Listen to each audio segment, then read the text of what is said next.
Hello everyone, welcome back to my another mini blog. তো আজকে আমাদের গন্তব্য old currency building of Kolkata. তো তোমরা থাম্বনেল সবাই দেখতেই পাচ্ছ যে আমরা অলরেডি কারেন্সি বিল্ডিংয়ে পৌঁছেও গিয়েছি। তো তোমাদের জানিয়ে দিই যে কারেন্সি বিল্ডিং এক্স্যাক্টলি কোথায় অবস্থিত। কারেন্সি বিল্ডিং রয়েছে একদম ডালহৌসি বকুলতলার মোড় মাথায়। যেটা তোমরা যদি হাওড়া থেকে আসো তাহলে কারেন্সি বিল্ডিং তোমাদের লেফট সাইডে পড়বে, আর তোমরা যদি গ্রেট ইস্টার্নের দিক থেকে এদিকে আসো হাওড়ার দিকে বা ডালহৌসি বকুলতলার দিকে, তাহলে ঠিক তোমাদের রাইট হ্যান্ড সাইডে কারেন্সি বিল্ডিং পড়ছে। তো এই মুহূর্তে কারেন্সি বিল্ডিংয়ে একটি আর্ট গ্যালারি চলছিল। তো আমরা সেটাই দেখতে গিয়েছিলাম, অনেক দিনের প্ল্যান ছিল যাওয়ার, বাট যাওয়া হয়ে ওঠেনি।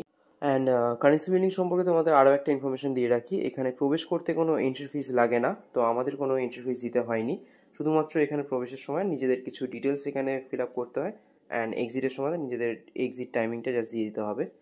সো তোমরা যারা ফটোজেনিক অ্যান্ড আর্ট প্রেমী আছো তাদের জন্য এই জায়গাটা সত্যিই ভালো লাগবে।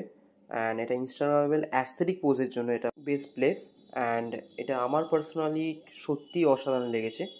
সো এরপর আমরা যাব কিছু খেতে হেরিটেজ কোর্ট ক্যাফে, আমরা অলরেডি চলে এসেছি।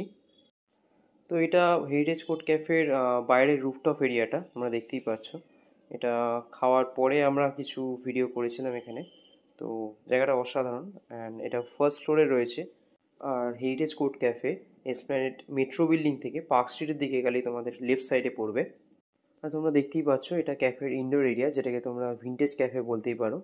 অ্যান্ড আমরা আমাদের ওয়েলকাম ড্রিঙ্কসে virgin mojito and blue lagoon নিয়ে নিয়েছিলাম।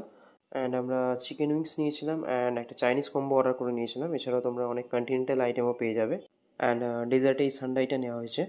সো এখান থেকে আমরা বেরোচ্ছি। তো আমরা অলরেডি হাওড়া স্টেশনে পৌঁছে গিয়েছি। তো ট্রেন ধরবো, অ্যান্ড তোমরা দেখতেই পাচ্ছ এটা একটা স্কুলের বাচ্চাদের গ্রুপ। তো মেবি ওরা কোনো এক্সকারশনের দিকে যাচ্ছে, অ্যান্ড আমরা এটাই বলছিলাম যে আমরাই এমন একটা জেনারেশন যে আমরা এই সমস্ত কিছু এক্সপিরিয়েন্স করিনি।